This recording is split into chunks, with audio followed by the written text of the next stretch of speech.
the second consecutive victory of the Slovenian alien, breaking by more than 3 minutes the record of the doped Italian pirate in the Tour de France of the Festina affair.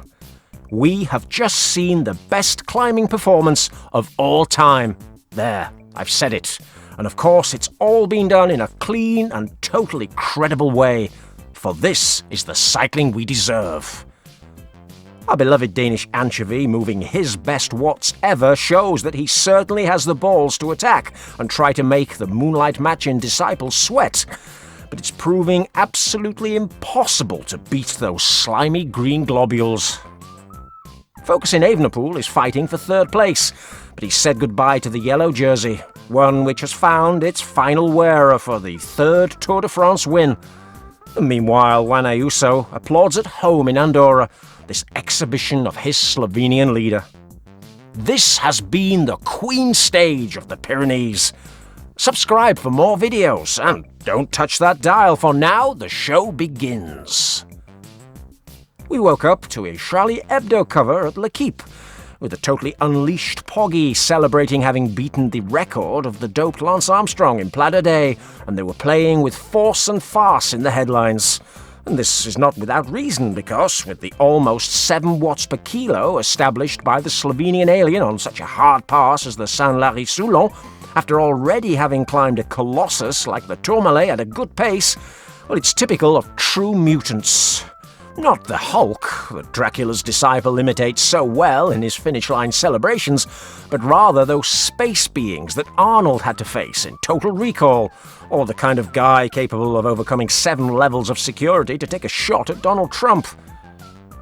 Data has also corroborated the Belgian Mike Teunissen, who's been little present on the roads of the Tour but very active in talking, just as we like.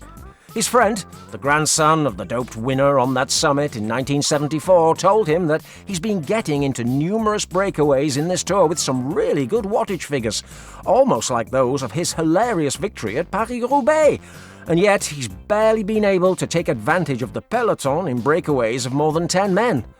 Mathieu, you're right. We don't doubt that even with your best watts ever, you can't beat these guys from outer space. But we can tell you this: if you had attacked on the 4 flat stages when the peloton was fiddling with its balls, rather than joining the mafia of not lifting a finger, well then maybe you would have had a chance. But it didn't matter, because today we've got lots and lots of things to talk about in this very hard stage in the Pyrenees. Almost 200 kilometers of mountainous course with the Peresord at the start. That was the legendary pass where the white Kenyan imitated Probenecid Delgado to win the Tour de France. There was the harshly remembered Montée and the Porte d'Aspet, then some flat terrain to the Col d'Agnès, and then some more flat terrain approaching Plateau de Beille. A climb of almost 16 kilometers at more than 7% average gradient, and where legendary doped riders like low-cost Lance or Alberto Contretrol, or the record man of the climb in 1998, friend of the snow Pantani, who in his favourite ski resort terrain crushed the chubby Jan practically from the base of the pass with a legendary ascent that was the key to his win in that Tour de France edition of the Festina affair, and all the while doped to his dyed eyebrows. What a climb, what a history. Oh, this beautiful mouth-watering menu was going to give us the show we deserved. The stage, as expected, had a show right from the start, with fights between Kerry Lascano and Goggles Godou, now with contact lenses, scrapping over measly points for the red dot jersey, worn today by our beloved Danish anchovy, not to be confused with the fish with sunstroke. On the intermediate passes, a breakaway was formed with men of all kinds, from Bini, our Bini, fighting for points for the green jersey, and the former client of Mikel Ferrari, the Dane, because he is always a Dane, Jakob Fuglsang. Finally, after several breakaways, the best climbers in the breakaway topped the Col d'Agnès. On the one hand, there was Jai Hindley, the Giro winner of the Red Bull team, totally desperate without the presence of his skier in the race. There was Enric Mas, the disappointing Spanish cyclist, now in decline from Banesto, who has had to reconvert himself into a guy capable of fighting for stages. The guy who knew that our anchovy was ready for the Tour de France, Laurens de Plus from the Sky Team. and Richard Carapaz, taken to the front expertly by Benny Hilly, together with the Norwegian Tobias Johannesson. In the main pack, working hard today was the Rabobank team, in order to shut up Lance and all those who spoke ill of the lousy tactics of the Dutch team yesterday. And so they had no problem using cycling fathers Benoot and the Belgian bot to work and burst for more than 150 kilometres, finishing men like Eganito Bernal, and perhaps also he's sickly with COVID-19, along with the Welsh alcoholic, and our favourite multi-tool, Tiny Tim Pidcock. With only 2.5 minutes of advantage on the part of the escapees, everything will be decided on the Plateau de Beille, on the day celebrating the storming of the Bastille. When the Gregario of Gregarios, Matteo Jorgensen, took the lead of the already limited bunch, only the most prominent riders of this tour remained at the head of the peloton, closing to within a minute the day's escapees. All of them were notorious climbers. It seemed like there were two different speeds in cycling. On the one hand, there was the escape party at Brailsford speed in the lead, and then behind, the group at Gianetti speed, propelled by Arab petrodollars. It made for a beautiful duel, but one which would not take long to be resolved. The insulted Enric Mas did what he had not done in his entire career, and in his new role as a stage hunter, he attacked the rest of the escapees at the base of the Plateau de Beille. But even so, the pace of his former teammate Jorgensen showed the advantages of the Rabobank team over Banesto, reducing the advantage to less than a minute, and leaving the last Skyrider, Carlos Rodriguez, out of the game. With 10.5 kilometres to go, practically now within Italian polytoxicomaniac distance, the toasted anchovy, silencing all those who said he was a mere tick, dropped his balls and attacked steadily, always looking for the yellow jersey, but the Slovenian alien was glued to his wheel, proving that the doped badger Eno and all the other dinosaurs who criticise this rider have got absolutely no idea about cycling today.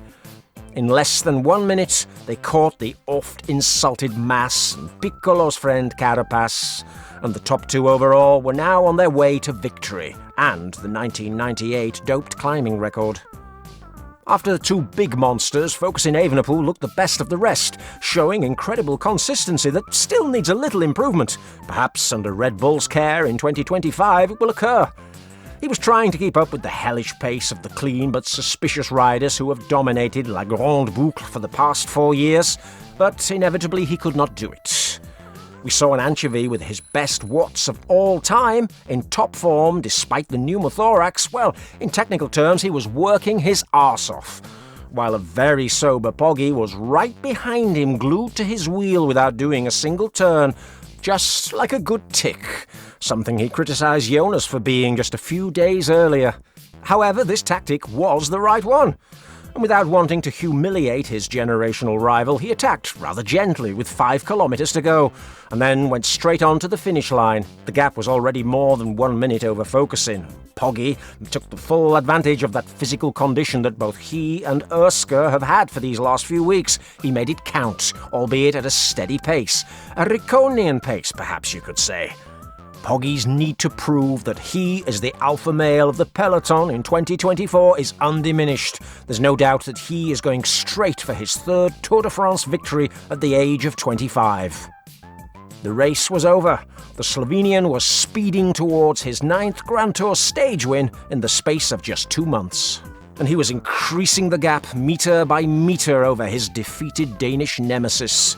The Dane can now only wait for a rest day miracle that would allow him to imitate his idol and friend of our channel, Bjarne Riis, perhaps at Isola 2000 in a few days' time. At this point, the race seemed to be already sentenced, and so it occurred to me to promote our Failed Sharks soccer channel. I can heartily recommend you subscribe to it if you want me to tell you all the dirty secrets of that filthy sport. Back on the bikes, at full power, at 23 kilometers per hour on 9% gradient slopes, Pogi, in the big chainring on his bike in purest Mr. 60% style, he was looking to gain another minute of difference to Jonas, and by George, he was going to get it. 5 hours and a quarter, sprinting until the final moment, Pogi crossed the finish line as the winner, without making any fuss today. But he quickly celebrated with his miracle master, Joseba El Gezabal. The Danish anchovy lost 1 minute and 12 seconds. 3 minutes on the general classification. Very good differences for Pogi, who, unless the same thing happens to him as to his erstwhile teammate Ayuso, there's really no chance of him losing the yellow jersey. Focusing, being the third best rider today, lost almost 3 minutes. The number 11 was showing tremendous differences between the Saunier Duval leader with respect to everybody else.